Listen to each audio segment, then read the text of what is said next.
does not know God, for God is love. In this way, the love of God was revealed to us.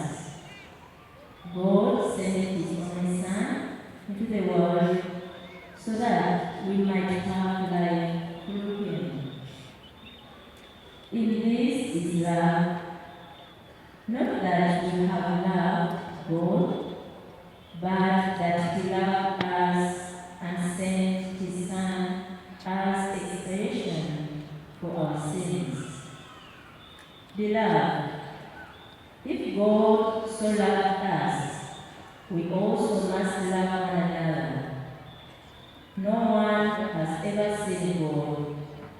Yet, if we love one another, God remains in us, and His love is brought to perfection in us. This is how we know that we remain in Him and He in us, that He has given us of His Spirit.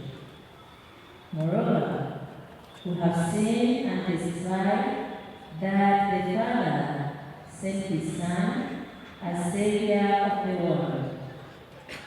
Whoever acknowledges that Jesus is the Son of God remains in Him and He in God. We have come to know and to believe in the love of God has for us. God is love, and whoever remains in love remains in God and God in Him.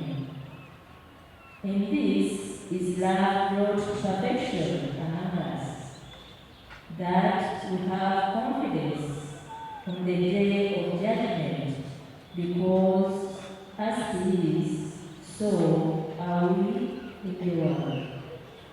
The word of the Lord.